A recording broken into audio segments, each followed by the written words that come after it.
নমস্কার, চলে এলাম আবার আপনাদের সেই প্রিয় অনুষ্ঠানকে সঙ্গে নিয়ে ভাগ্য দর্শন।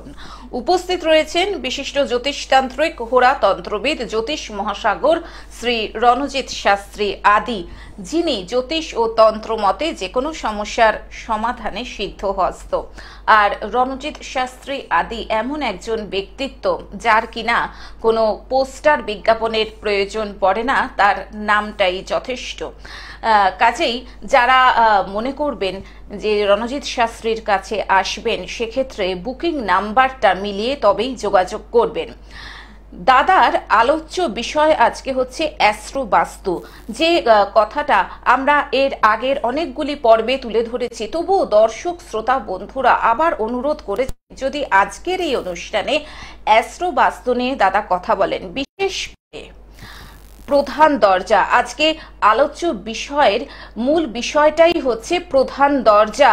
আমরা ফ্ল্যাটের ক্ষেত্রে কি করে বুঝবো প্রধান দরজা কোনটা, বা প্রধান দরজা ঠিক কোন দিকে থাকলে আমাদের জীবনে উন্নতি হয়, বা প্রধান দরজা যদি গন্ডগোল হয় তাহলে কিভাবে আমাদের জীবনে সেটা প্রভাব ফেলে, এই নিয়ে আজকে আমরা আলোচনা করব। এবং সেই সঙ্গে তো অবশ্যই আপনারা রয়েছেন, যেহেতু রণজিৎ দা সরাসরি চলে এসেছেন আপনাদের মুখোমুখি। কাজেই যে কোনো সমস্যা নিয়ে যদি আপনারা দাদার সঙ্গে কথা বলতে চান ফোনে, তাহলে সময় নষ্ট না করে চলে আসুন আমাদের দুটো ফোন নাম্বারে ফোন করে 03325712255266 এবং 033400814337। আসুন আজকের এই অনুষ্ঠানে আরো আরেকবার স্বাগত জানাই বিশিষ্ট জ্যোতিষতান্ত্রিক হোরা তন্ত্রবিদ শ্রী রণজিৎ শাস্ত্রী আদিকে। স্বাগত রণজিৎ দা আরো আরেকবার এই অনুষ্ঠানে। হ্যাঁ, নমস্কার রণজিৎ দা। অনেকেই এখন, বেশিরভাগ মানুষই এখন ফ্ল্যাটে থাকেন, যেটা আমরা বলি নিউক্লিয়ার ফ্যামিলি হয়ে গেছে। কাজেই ফ্ল্যাটে এক একজনের দরজা এন্ট্রান্স এক একটা দিকে পড়ছে। কাজেই আমরা কি করে বুঝবো যে ফ্ল্যাট বাড়িতে আমাদের প্রধান দরজা কোনটা? এখন এটা খুব ইম্পর্টেন্ট একটা কোশ্চেন করেছেন। দেখুন, বাস্তু যদি আমাকে দেখতে হয়, বাস্তু দেখতে গেলে আমাকে দুটো দিক থেকে বিচার করতে হবে। প্রথম দিকটা যেটা, সেটা হচ্ছে যে বাড়ি, নিজের গৃহ থেকে একটা বাস্তুর জায়গা তৈরি হয়।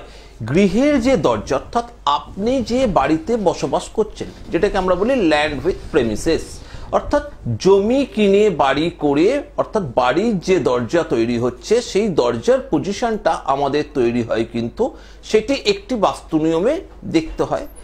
আর আমার অ্যাঙ্কারের প্রশ্ন মতে যেটা ফ্ল্যাট বাড়ির ক্ষেত্রে আমি দেখব সেই জায়গাটা, যতটা জায়গা আমার কিনেছি, যতটা স্কোয়ার ফিট আমার রয়েছে।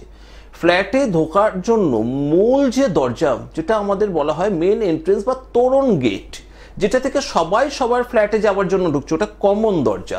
ওই দরজাটা কিন্তু আমরা বাস্তু নিয়মে মানব না। আমরা বাস্তু নিয়মে মানব সেই দরজাটা যেখান থেকে আমরা আমাদের রেজিস্ট্রি করা পজিশনটা শুরু করেছি, অর্থাৎ বসবাস যোগ্যতা যেখান থেকে শুরু করেছি, সেটাকে মানতে হবে, বুঝতে হবে। এক্ষেত্রে কিন্তু অ্যাস্ট্রোবাস্তু যে কনসেপ্টটা, অ্যাস্ট্রোবাস্তুর কনসেপ্ট হলো বাস্তুর সাথে জ্যোতিষশাস্ত্রতে জন্ম ছকে গ্রহ সংস্থাপনকে কাজে লাগানো, ভাঙাচোরা না করে বাস্তুর মধ্যে কোনো রকম ভাঙাচোরা, কোনো রকম পরিবর্তন না করে সেই জায়গাটা জ্যোতিষ মতে, অর্থাৎ জন্ম ছকের সঙ্গে আপনার অবস্থান, গৃহের অবস্থান এবং গ্রহের অবস্থান দুটোকে ট্যালি করার কাজটাই হচ্ছে অ্যাস্ট্রোবাস্তু। এবার এই যে এন্ট্রেন্সটার কথা প্রশ্ন এসেই গেল, তো এন্ট্রেন্সটাকে দেখা যায় আমাদের বাস্তু নিয়মে চারটে দিক, উত্তর, দক্ষিণ, পূর্ব, পশ্চিম, এটা আমরা সবাই জানি। তারপর তো কোনগুলোকে ভাগ করেছি সেগুলো ঠিক আছে, আগে দিক থেকে মূল দিক চারটে। সুতরাং আমাদের দরজা সেই রকম মূল দিক চারটে হিসেবে এক একটা দিককে 8টি ভাগে ভাগ করা হয়েছে। তার মানে চারটে দিকে 32 প্রকার দরজা থাকে। যে কোনো বাস্তুকে কন্ট্রোল করতে গেলে, যে কোনো বাস্তুকে উন্নতিতে আনতে গেলে 32 প্রকার দরজার কিন্তু তার অবদান বিশেষ অপরিহার্য। এই 32 প্রকার দরজার মধ্যে কিছু দরজাকে দেখা যায় যে পজিটিভ ইফেক্ট দিচ্ছে, কিছু নেগেটিভ ইফেক্ট দিচ্ছে, কিছু নিউট্রাল ইফেক্ট দিচ্ছে। সেই জন্য বেশিরভাগ ক্ষেত্রে আপনারা দেখে থাকবেন যে একজন একটা ফ্ল্যাট কিনেছে, ফ্ল্যাটটা কিনে কিন্তু তার উন্নতি হলো না, হঠাৎ করে দেখা যাচ্ছে অবনতি হচ্ছে। তাহলে কথায় কথা আমরা বলি ফ্ল্যাটটাও স্যুট করেনি রে। তাহলে ফ্ল্যাটটা স্যুট করেনি, কি স্যুট করেনি? ফ্ল্যাটটার ওপরের ফ্ল্যাটে যারা আছে তারা অনেক উন্নতি করেছে, তার নিচের ফ্ল্যাটে যারা আছে তাদেরও অনেক উন্নতি আছে, কিন্তু উনি যেখানে বসবাস করছে, একই রোয়ের মধ্যে বসবাস করছে, ওনার উন্নতি নেই। তার জন্ম ছকে গ্রহ সংস্থান চতুর্থ প্রতিসঙ্গ ওই ফ্ল্যাটের দরজা কোনো কারণবশত কানেকশন হয়নি, অপোজিট কানেকশন হয়েছে, যার জন্য ফ্ল্যাট কিনে ওই ফ্ল্যাটে প্রবেশ করার পর তার উন্নতি হচ্ছে না, দেনা বৃদ্ধি পাচ্ছে। এটাকে ভাঙাচোরা না করে, ফ্ল্যাটের দরজা তো ভাঙাচোরা করতে পারবো না, ভাঙাচোরা না করে বাস্তু নিয়মের কিছু প্রতিকার করার কাজটাই হচ্ছে অ্যাস্ট্রো বাস্তু। আর মেন এন্ট্রেন্সের প্রথম আর মূল কার্যকারিতা এই জায়গায়। দাদা, আমরা আলোচনায় আসবো। একজন বন্ধু এসে গেছেন, দেখে নিচ্ছি। নমস্কার, স্বাগত জানাই আপনাকে। বলুন, কে রয়েছেন টেলিফোনে? নমস্কার, আমি বীরভূম জেলা বোলপুর থেকে বলছিলাম, শুভদীপ নায়ক। আচ্ছা, আপনি কার সম্পর্কে জানবেন? নিজের সম্পর্কে জানবো। বেশ, জন্ম তারিখ বলুন। জন্ম সময় হচ্ছে 12/3/1991। 12/3/1991। বেশ, জন্ম সময়? জন্ম সময় সকাল 8:10। সকাল 8:10। জন্মস্থান? জন্মস্থান বোলপুর। বোলপুর। বেশ, দাদার অনুষ্ঠান নিয়মিত দেখা হয়? হ্যাঁ, দেখি। হ্যাঁ, লাইভে পাই না, লাইভে আগে পেলাম। বেশ, আপনি শুনতে থাকুন। হ্যাঁ, লাইভে পাও না? লাইভে আজকে পেলে আমাকে? হ্যাঁ হ্যাঁ। আচ্ছা, একটু থাকো ফোনের মধ্যে, দেখি। নামটা কি বললে আরেকবার বলো তো? শুভদীপ নায়ক। শুভদীপ, তাই তো? হ্যাঁ, শুভদীপ নায়ক। হ্যাঁ। বাহ, 12ই মার্চ 1991 শুভদীপ জন্ম তারিখ। আচ্ছা, মঙ্গলবার ছিল জন্মবার? হ্যাঁ হ্যাঁ হ্যাঁ হ্যাঁ। বাবা, তোমার তো খুব ভালো সময় আসছে, তুমি ফোন করেছো কেন আমাকে? সময়টা খুব খারাপ যাচ্ছিল, ঠিক আছে? মকর রাশি মেষ লগ্ন, মকর রাশি মেষ লগ্ন, জন্মছকে বুধটা নিচস্থ আর বৃহস্পতি বক্রী, একটু গন্ডগোল দেবে, হরোস্কোপে কিছু গন্ডগোল থাকলেও এখন কিন্তু তোমার কিন্তু আসন্ন সময় খুব ভালো। কিন্তু শুভদীপ, একটা কথা বলি, আমি বলছি তোমার আসন্ন সময় ভালো, কিন্তু তুমি ভালো এতদিন ধরে কিছুই পাওনি। 7.5-এর জন্য প্রচন্ড প্রবলেম হয়েছে। কেন প্রবলেমগুলো কি কি হয়েছে বলি? চন্দ্র রাহু যুক্ত প্লাস শনি যুক্ত, ডেঞ্জারাস, প্রচন্ড মানসিক দিকে কষ্ট ভুগেছো, চারিদিক থেকে মেন্টাল প্রেসার প্রচুর ছিল, ঠিক তো? আমাদের মেন্টাল ডাক্তারও দেখায়। রাইট, চন্দ্র শনি রাহু এইটা থাকলে কি হয় জানো বাবা? একটা কথা বলি, একটা আস্তে আস্তে নিউরোসাইক্রেটিক প্রবলেম দেখা দেবে, নিউরোসাইক্রেটিক প্রবলেম দেখা দেবে। কারণ হচ্ছে এক্ষেত্রে দেখা যাচ্ছে বুধটা শুক্রযুক্ত হয়ে নিচস্থ, তোমাকে অদূর ভবিষ্যতেও কিন্তু ডাক্তার দেখাতে হবে, মানসিক দিকে প্রবলেম হবে, ঠিক আছে? মেন্টাল প্রেশার মারাত্মক জায়গায় দেবে তোমার। ফার্স্ট কথা, এটার জন্য শুধু ডাক্তার না, তার সাথে কিছু গ্রহ প্রতিকার এবং তন্ত্র নিয়মের কিছু প্রতিকার বিশেষভাবে প্রয়োজন, না হলে বয়স বাড়ার সাথে সাথে এই রোগটা কিন্তু মারাত্মক রূপ ধারণ করবে, সাইক্রেটিক একটা প্রবলেমে এসে যাবে তোমার। দ্বিতীয় কথা বলি, মেষ লগ্নের মানুষ, তোমার মনে উদ্যম খুব বেশি, কিন্তু কষ্টটা কি জানো? তুমি কিছুই পাওনি, প্রচুর তুমি করার চেষ্টা করেছো, পাওয়ার বেলা পুরো জিরো, লবডঙ্কা, পুরো ঘন্টা, কিচ্ছু তুমি পাওনি, তার জন্য তুমি আরো কষ্টটা বেশি পাচ্ছ। কেন? পূর্ণ কালসর্প দোষ আছে। দ্বিতীয় প্রবলেম তোমার পূর্ণ কালসর্প দোষ রয়েছে, যে জন্য সমস্যার পরিমাণ, তুমি সমস্ত কাজে এগিয়ে গেছো, এগিয়ে গিয়ে একদম মুখ থুবড়ে পড়েছো, ঠিক না ভুল? হ্যাঁ, একদমই ঠিক, একদমই ঠিক। আর এই যে দেখা যাচ্ছে যে চন্দ্রের চতুর্থ পতির অবস্থানটাও করে গেছে হচ্ছে পঞ্চমে, প্রচন্ড মাঝে মাঝে মাথা গরম হয়ে যাচ্ছে, খুব ফ্রাস্ট্রেটেড হয়ে যাচ্ছ। হ্যাঁ, ফ্রাস্ট্রেটেড খুবই, কারণ হচ্ছে আমি আজকে চাকরি করি তো, এবার সেই চাকরিটার মধ্যে আমাদের ধরুন 19 মাস ধরে কোনো বেতন হচ্ছে না, সেই কারণে একটা ফ্রাস্ট্রেশন দিন দিন বেড়ে যাচ্ছে। দেবে, ফ্রাস্ট্রেশন দেবে। দেখো, বেতন কেন তুমি পাচ্ছ না? চাকরির ক্ষেত্রে ধরে নিলাম তুমি পাচ্ছ না, তোমার সাথে অনেকেই পাচ্ছে না বেতন, এটা একদম ফ্যাক্ট, ঠিক? এটা পার্সোনাল হরোস্কোপ নয়, কিন্তু তোমার পার্সোনাল হরোস্কোপ কি বলছে দেখো, তুমি তোমার হরোস্কোপ সম্বন্ধে কিছুটা ওয়াকিবহল হও। জন্মছকে চতুর্থে তোমার বৃহস্পতি নিচস্থ, তোমার বাড়ির পূর্ব দিক আর ঈশান দিক কিছুটা হলেও তোমার সাপোর্ট দিচ্ছে না, বৃহস্পতি নিচস্থ, ঈশান দিক আর পূর্ব দিকে ডিস্টারবেন্স পাচ্ছ, সেক্ষেত্রে সেই জায়গা থেকে কিন্তু তোমার সমস্যা থাকবে। হয় ওখানে জলের কল, নয় রিজার্ভার, নয়তো কোনো পাইপলাইন, বাথরুমের পাইপলাইন, নর্দমা, এরকম দিকে কিছু একটা নেমেছে, যেখানে তোমার বাড়ির পূর্ব দিক কেতু যুক্ত হয়ে রয়েছে এবং শত্রুতার প্রভাব আসছে পূর্ব দিক থেকে। হরোস্কোপ কিন্তু তোমার ট্যালি করছে না পূর্ব দিক। একটু আমাকে বলতে পারবে তোমার বাড়ির পূর্ব দিকের অবস্থানটা? আমাদের বাড়ির পূর্ব দিকটা আমার মাই বলতে পারবে, মাকে একটু ফোনটা দেওয়া যাবে? না, এতটা সময় নেই, তুমি প্রয়োজন পড়ে আমাকে বলবে, ঠিক আছে? ঠাকুর, তুমি তো বলতে পারছো না, যাই হোক আমি তোমার ইন জেনারেল হরোস্কোপটা তাহলে ডিসকাস করে দিচ্ছি। মানসিক দিকে কষ্ট পাচ্ছ, মানসিক রোগে ভুগবে, তার সাথে সাথে মাথাটা খুব মানে বিগড়ে যাবে, খুব এক্সাইটেড হয়ে যাবে, খুব রেগে উঠবে, এবং যেহেতু বৃহস্পতিটা নিচস্থ আর্থিক কষ্ট তোমার সেই জন্য দেখা দিচ্ছে, এবং চন্দ্র শনির কানেকশন দেখো, বলেছিলাম এই কালসর্পদোষের জন্য, পূর্ণ কালসর্পদোষ, যার জন্য আমি তোমাকে বলেছিলাম যে তুমি উঠতে পারবে না, 19 মাস তুমি বেতন পাচ্ছ না, বৃহস্পতি নিচস্থ, তারপরে 19 মাস তুমি বেতন পাচ্ছ না, তাহলে স্বাভাবিকভাবে পাগল হয়ে ওঠার মতন অবস্থা তোমার, ঠিক তো? এবার আমি এই মুহূর্তে জানতে পারলাম স্যার, মা এখনই বললেন আল থেকে, হ্যাঁ বাস্তুটা পূর্বদিকে বাথরুমের মতো পাইপটা খারাপ আছে, ঠিক তো? তুমি কি আগে আমার কাছে এসেছিলে কখনো? না না না। আমি কি এখান থেকে তোমার হাত দেখতে পাচ্ছি? হাত দেখতে পাচ্ছি না, তাহলে স্বীকার করছো তো অ্যাস্ট্রো বাস্তু বলে কিছু হয়? আমি তোমার হরোস্কোপ দেখে তোমার বাস্তু, কারণ তোমার এটা প্রবলেম হচ্ছে, ওই বাড়ির সন্তান তুমি, তোমার এটা প্রবলেম হচ্ছে, তোমার ছক বলছে তোমার বাড়িতে দোষ আছে, ঠিক আছে? এইটা একটা প্রতিকার করতে হবে, না হলে জীবনেও উঠতে পারবে না। এখন 19 মাস বেতন পাওনি, তুমি ভেবে দেখো, তোমার মানসিক অলরেডি তুমি ডাক্তার দেখাতে শুরু করে দিয়েছো, রোগটা দিন দিন বাড়তে থাকে। শিউড়িতে আমার চেম্বার আছে, পারলে এসে দেখা করো শিউড়ির চেম্বারে।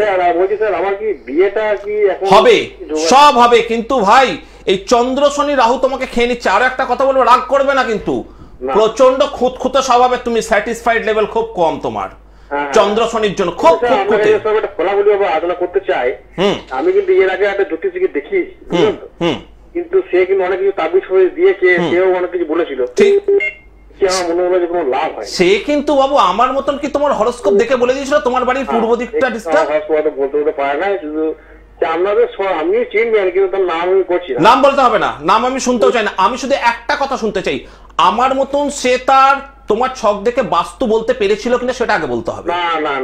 তাহলে একটা কথা মাথায় রাখবে, 100 টাকার ডাক্তার হয়, আবার 2000 থেকে 5000 টাকা ফিজেরও ডাক্তার হয়, দুজন ডাক্তারই কিন্তু ওষুধ দেয়।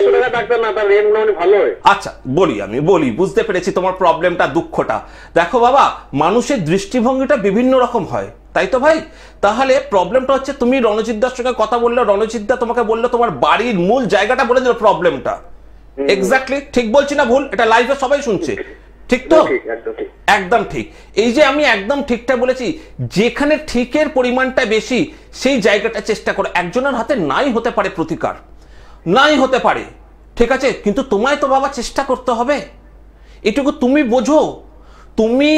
তুমি যদি ফ্রাস্ট্রেটেড হয়ে প্রতিকার তুমি যদি বলে দাদা করবোই না, তাহলে একটা কথা ভেবে দেখো, কারোর কিচ্ছু এসে যায় না, তুমিই ল্যাক করবে। আমরা যেমন চেষ্টা করি, আমি অসুস্থ হলে ধরো একটা ডাক্তার দ্বারা আমার উপকার হচ্ছে না, আমি ডাক্তার চেঞ্জ করি, তুমিও সেই চেঞ্জ করো, চেষ্টা করো, ঠিক আছে? দোষ হচ্ছে নিজের কপালের, লোককে দোষ দিয়ে লাভ নেই। আমি শিউড়িতে থাকবো, বুকিং নাম্বারে ফোন করে সেটা জেনে নাও, আর আমার অ্যাঙ্কার দিদি সবকিছু বলে দেবে তোমাকে। একদমই তাই। যারা মনে করছেন রণজিৎ শাস্ত্রীকে দেখাবেন, যারা মনে করছেন সমস্যাটা থেকে বেরিয়ে আসবেন, তাদের জন্য দেখুন স্ক্রলে ফোন নাম্বার যাচ্ছে, অর্থাৎ চেম্বারের বুকিং নাম্বার 9874110320। এছাড়াও রয়েছে 8276853043। বিভিন্ন জায়গায় রণজিৎদার চেম্বার রয়েছে, কলকাতার চেম্বার, হাতিবাগান, কালীঘাট, এছাড়াও রয়েছে আসানসোল, দুর্গাপুর, পুরুলিয়া, সিউড়ি, বর্ধমান, কৃষ্ণনগর, শিলিগুড়ি। এবং যাদের জন্ম তারিখ, জন্ম সময় জানা নেই, সেক্ষেত্রেও সমস্যার কোনো জায়গা নেই। দাদা কিন্তু হোরাতন্ত্রের মাধ্যমে তার পূর্ণাঙ্গ কুষ্টি বানিয়ে সঠিক বিচার বিশ্লেষণ করে থাকেন। এবং যারা মনে করছেন যে চেম্বারে আসতে অসুবিধা রয়েছে, সেক্ষেত্রেও সমস্যার কোনো জায়গা নেই, দাদা অনলাইন প্রেডিকশনও করে থাকেন। আর যেটা সবসময় বলে থাকি, শ্রী রণজিৎ শাস্ত্রী আদি, এনার কিন্তু কোনো পোস্টার বিজ্ঞাপন নেই, কাজেই পোস্টার বিজ্ঞাপন বা নামে অযথা বিভ্রান্ত না হয়ে সরাসরি যে বুকিং নাম্বার দুটো আমি বললাম, যে দুটি বুকিং নাম্বার স্ক্রলে যাচ্ছে, সেই দুটি বুকিং নাম্বার মিলিয়ে ডাইরেক্ট যোগাযোগ করুন। দাদার একজন বন্ধু এসে গেছেন, দেখে নিচ্ছি। অবশ্যই বন্ধুদের জন্যই অনুষ্ঠান। একদমই তাই। নমস্কার, স্বাগত। বলুন, কে রয়েছেন? হ্যালো, হ্যাঁ বলুন, আপনি? হ্যাঁ বলুন। হ্যালো, আপনি কোথা থেকে বলছেন, কার সম্পর্কে জানবেন? বলছি আমি বাংলাটি জগৎপুর থেকে বলছি। জগৎপুর, আচ্ছা বেশ, বলুন আপনি কার সম্পর্কে জানবেন? আমার সম্পর্কে আচ্ছা, নামটা বলুন। বলরাম রাজবংশী। হ্যাঁ, বলরাম। বলরাম। দাস। বলরাম কি দাস? না, রাজবংশী। রাজবংশী। হ্যাঁ। ও, জন্ম তারিখ?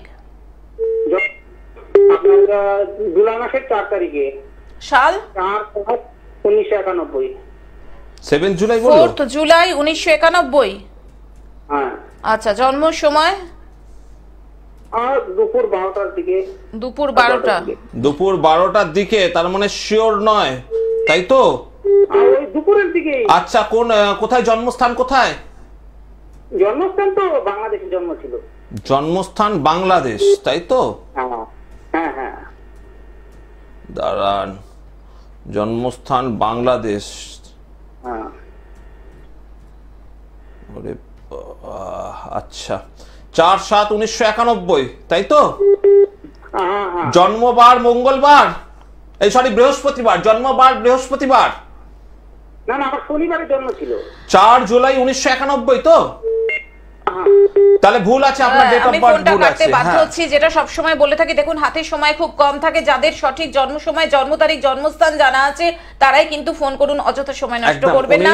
পরবর্তী বন্ধুদের জায়গা করে দিন। আর যারা ভুলে যাচ্ছেন, মনে করবেন, বলতে গেলে কাগজে লিখে নিয়ে ফোনটা করুন। কনফার্ম হতে পারেনি এই কারণে, কারণ ওই ধরে নিন 12টা 5 এইরকম ভাবে হয় না এক্স্যাক্টলি, কখনোই হয় না। ঠিক আছে? এগুলো হয় হোরাতন্ত্রের মাধ্যমে, একদম এসে ইনস্ট্যান্ট সামনে বসে এগুলো করে দেব, আসতে হবে, তার জন্য ইনস্ট্যান্ট করে দেব যাদের ডিস্টার্ব আছে। সেটাই বলো কে আছে আমি next? সবসময় বললাম যে যাদের ডিস্টার্ব আছে, জন্ম সময় জন্ম তারিখ জানা নেই, তারা দয়া করে চেম্বারে আসুন। সেখানে হোরাতন্ত্রের মাধ্যমে আপনাদের সঠিক বিচার বিশ্লেষণ করা হবে। এখান থেকে সেটা হবে না। এখানে ফোন করতে গেলে সঠিক জন্ম সময়, জন্ম তারিখ, জন্মস্থান জানা থাকলে তবেই ফোন করবেন। নেক্সট বন্ধু কে আছে দেখে নিচ্ছি। নমস্কার, স্বাগত জানাই। বন্ধু কে রয়েছেন? নমস্কার, কল্যাণ কুমার রায়। হ্যাঁ, কোথা থেকে বলছেন? আমি দুর্গাপুর থেকে বলছি। আচ্ছা, কার সম্পর্কে জানবেন? আমার নিজের সম্পর্কে। জন্ম তারিখ? 30/11/1964। 30/11/1964। জন্ম সময়? আমার হচ্ছে সকাল 7:30। সকাল 7:30। জন্মস্থান? জন্মস্থান দুর্গাপুর। দুর্গাপুর। দাদার অনুষ্ঠান দেখেছেন এর আগে? হ্যাঁ হ্যাঁ হ্যাঁ। কিরকম লাগে যদি একটু বলেন? হ্যাঁ, কিরকম লাগে অনুষ্ঠান? হ্যাঁ ভালো লাগে। হ্যাঁ ভালো লাগে। বেশ, আপনি শুনতে থাকুন, সঙ্গে থাকুন। হ্যাঁ হ্যাঁ, 1 মিনিট করে। দুর্গাপুর, তাই তো? হ্যাঁ, দুর্গাপুরের জন্ম। দুর্গাপুর। 1 মিনিট করে দিচ্ছি। আপনার টিভির ভলিউমটা মিউট করে দিন। হ্যাঁ, ফিডব্যাক আসছে। টিভির ভলিউম মিউট করে দিন, বা আপনি দূরে একটু সরে যান। আশেপাশে নয়েজ আসছে, টিভির ভলিউম মিউট করে দিন। হ্যাঁ হ্যাঁ। এই একটু আগে করলো না, ঢাকা বাংলাদেশ সবকিছু চেঞ্জ করতে হয়েছে, সেই জন্যই একটু সময় লাগবে, আর কিছু করার নেই। গন্ডগোল তো হয়েছে, দেখছি কিভাবে কি করা যায়। 1 মিনিট। আপনি কি টিভিতে অনুষ্ঠান দেখছেন না মোবাইলে? না, আমি এখন মোবাইলে দেখছি, টিভিতে তো দেখছিলাম, আজকে দিয়ে সরে চলেছি। আচ্ছা আচ্ছা, কত নম্বর চ্যানেলে দেখছেন? গ্লোব টিভি 28 নম্বর চ্যানেল। 28 নম্বর, তার মানে জিটিপিএল কানেকশনে দেখছেন। এছাড়াও তাহলে আপনি গ্লোব টিভির এবং রণজিৎদার একনিষ্ঠ শ্রোতা বলতে হয়, কারণ আপনি মোবাইলেও জানেন যে কি করে দেখা যায়। হ্যাঁ একদম। বেশ, আপনি 30শে নভেম্বর 1964 সাল, তাই তো? হ্যাঁ হ্যাঁ। জন্মবার ছিল সোমবার। সোমবার। একদম। এতক্ষণ অপেক্ষা করার জন্য ধন্যবাদ, কারণ ল্যাটিটিউড লংগিটিউডটা আমাকে চেঞ্জ করে দিতে হয়েছিল, তাই তো? সেই জন্যই জন্মস্থান হচ্ছে আপনার এতে দুর্গাপুর, তাই তো? আচ্ছা, আপনার হচ্ছে তুলা রাশি ধনু লগ্ন, জানেন তো? আচ্ছা, তুলা রাশি ধনু। তুলা রাশি ধনু লগ্ন, তুলা রাশি ধনু লগ্ন। এবার এই বয়সে আর কি পাবেন? এই বয়সে মূলত দেখার বিষয় হচ্ছে শরীর স্বাস্থ্য। দেখবেন আপনার জন্ম ছক বা কুষ্টি যদি করা থাকে, দেখবেন বুধ লগ্নের মধ্যে বসে এবং শত্রু ক্ষেত্রে বসে, বৃহস্পতির ক্ষেত্রে বসে। এই বয়সে যেটা পাবেন, এই লগ্নের মধ্যে বুধ যদি বসে থাকে শত্রু ক্ষেত্রে, আর তার সাথে সাথে যেটা দেখা যাচ্ছে যে মঙ্গল বসে রয়েছে এখানে দশমে, কেন্দ্রবর্তী মঙ্গল এবং লগ্নে বুধ, আপনাকে নিউরো প্রবলেমে জর্জরিত করে দেবে। নিউরো, শরীর স্বাস্থ্য খুব একটা ভালো যাবে না। পঞ্চমে বৃহস্পতির ওপর শনির দৃষ্টি পড়েছে, শরীর স্বাস্থ্য ভালো যাবে না। অর্থ নিউমেরিক্যাল প্রবলেম আপনার থাকবে, ঠিক আছে।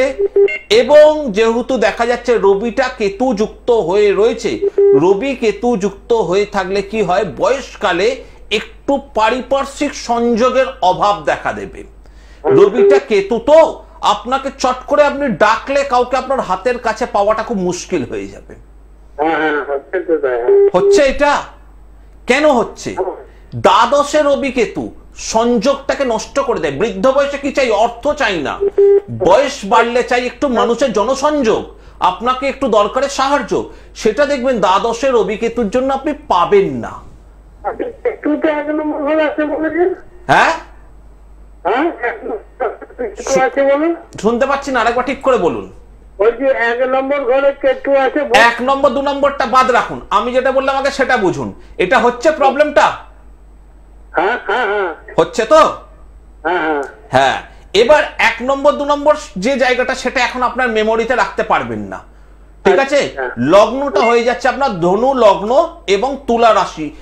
নিজেকে একটু সাবধানে রাখবেন, কারণ লগ্নপতির অবস্থানটা খুব একটা ভালো নয়, নিউরোসাইক্রেটিক প্রবলেম আপনার দেখা দেবে, ঠিক আছে? এই জায়গাটায় আর সবসময় এই জিনিসটা পাবেন, হেল্পটা পাবেন না। এই জায়গাটাকে একটু কিন্তু আপনি আপনার দিকে ব্যবস্থা করুন। এই বয়সে শুধুমাত্র লগ্নপতির একটু প্রতিকার করে নিন, ঠিক আছে? ভালো থাকবে। ফোন করার জন্য ধন্যবাদ। অনেক বয়স হয়েছে, এই বয়সে তাদের চাওয়া পাওয়া কিছু থাকে না। এই যে দ্বাদশে রবি কেতু যাদেরই থাকুক না কেন, ইয়াং এই যে দ্বাদশে রবি কেতু থাকলে তাদেরকে আমি বলি যশ হানি যোগ। যশ হানি মানে কি, লোকের জন্য করবে, লোক তোমার জন্য করবে না, লোকে তোমার বেলায় লোককে পাবে না। কিন্তু আমাদের একটা নির্দিষ্ট বয়সে আমরা বলি কাউকে আমার দরকার নেই, আমি একাই করে নেবো। কিন্তু যখন টাইমটা খুব খারাপ যায়, শনির ঢাইয়া কিংবা শনির 4.5 কিংবা দশা অন্তর্দশায় সপ্তম অষ্টম দ্বাদশপতি দশা অন্তর্দশা যায়, তখন সেই জিনিসটা মনে হয় যে দাদা আমার জন্য, জানেন, আমি লোকের জন্য করে আজকে নিঃস্ব, আমার জন্য আজকে কেউ একটু আসে না, সেটা ফিল করে তখন। তার আগে কিন্তু আমরা এটা ফিল করি না। কিন্তু বয়স্ক মানুষদের ক্ষেত্রে সেক্ষেত্রে আমাকে ফিল করতে হয়, এই জায়গাটাতে বুঝতে হবে যে তারা এখন দুটো জিনিস চায়। একটা হচ্ছে যে তাদের হচ্ছে একটা সাপোর্ট, আর দ্বিতীয় হচ্ছে তাদের যে জিনিসটা দরকার সেটা হচ্ছে তাদের শরীর স্বাস্থ্য। এখন তাদেরকে হাতে অর্থ দিলেও তারা নিজেরা বাজার গিয়ে, নিজেরা দোকান গিয়ে হয়তো সাময়িক আর কটা বছর করতে পারবে, তার বেশি আর করতে পারবে না। কিন্তু এই দ্বাদশে রবি কেতু বয়স্ক মানুষদের থাকলে খুব প্রবলেম জন্মছকে। তারা বুড়ো বয়সে হেল্প পাবে না, পারিপার্শ্বিক লোকেরা তার সুযোগ নেবে, তার অর্থ ধ্বংস করার একটা পরিকল্পনা থাকবে। সে দেবে হয়তো 50 টাকা খরচ করবে, তাকে হয়তো সেই হিসেব দেবে হচ্ছে 70 টাকার হিসেব আসবে, 100 টাকার হিসেব আসবে। সবাই 2-10 টাকা বেশি আপনার কাছ থেকে নেবে, কিন্তু প্রবলেমটা বুঝতে হবে কেউ 50 টাকা বেশি নিচ্ছে আর কারোর 20 টাকা বেশি যাচ্ছে, এটা বুঝতে হবে। অর্থাৎ আপনার সুযোগ নেবে দ্বাদশে রবি কেতু। দরকারে আপনি কাউকে পাবেন না, সবার দরকারে আপনার সঙ্গে যোগাযোগ হবে। এই জায়গাটা দেয় বুড়ো বয়সের ক্ষেত্রে। অর্থাৎ বুড়ো বয়সে যশ মান সম্মান সবই একটা জায়গায় স্থিমিত হয়ে যায়।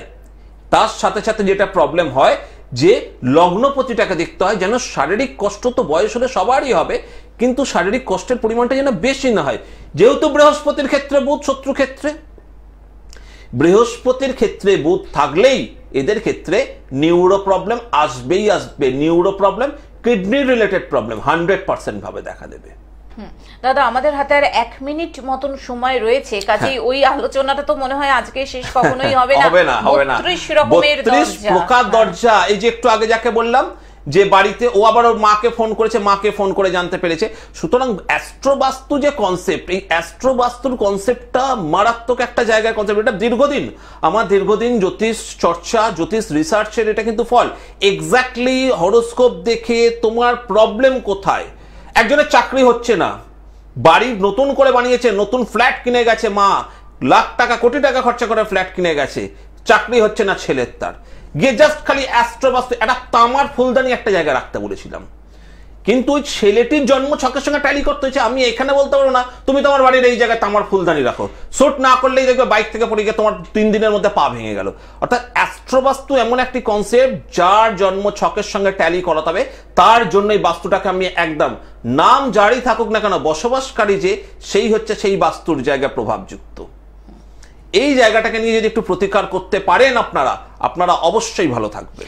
অসংখ্য ধন্যবাদ রণজিৎ দা, আপনাকে ধন্যবাদ জানাই। সকল দর্শক শ্রোতা বন্ধুকে যাওয়ার আগে আরো একবার বলে দিয়ে যাই, যারা মনে করছেন রণজিৎ দার সঙ্গে যোগাযোগ করবেন, চেম্বারে আসবেন, বুকিং নাম্বারে ফোন করে নিন 9874110320, এছাড়াও 8276853043। বিভিন্ন জায়গায় চেম্বার রয়েছে, কলকাতায় হাতিবাগান, কালীঘাট, এছাড়াও আসানসোল, দুর্গাপুর, পুরুলিয়া, সিউড়ি, বর্ধমান, কৃষ্ণনগর, শিলিগুড়ি। দাদার পোস্টার বিজ্ঞাপন নেই, কাজে পোস্টার বিজ্ঞাপন বা নামে বিভ্রান্ত না হয়ে সরাসরি এই যে বুকিং নাম্বার দুটো বললাম সেখানে ফোন করে ডাইরেক্ট কথা বলে নিন। এবং যাদের জন্ম সময়, জন্ম তারিখ জানা নেই, হোরাতন্ত্রের মাধ্যমে দাদা তার বিচার বিশ্লেষণ করে থাকেন। এবং যারা চেম্বারে আসতে পারছেন না, সেক্ষেত্রে অনলাইন প্রেডিকশনের সুব্যবস্থা রয়েছে। রণজিৎ দাকে আরো আরেকবার ধন্যবাদ জানিয়ে, সকল দর্শক শ্রোতা বন্ধুদের আরো আরেকবার ধন্যবাদ জানিয়ে আজকের মতন অনুষ্ঠান থেকে বিদায় নিচ্ছি। সুস্থ থাকবেন, ভালো থাকবেন, আসছি, নমস্কার। নমস্কার।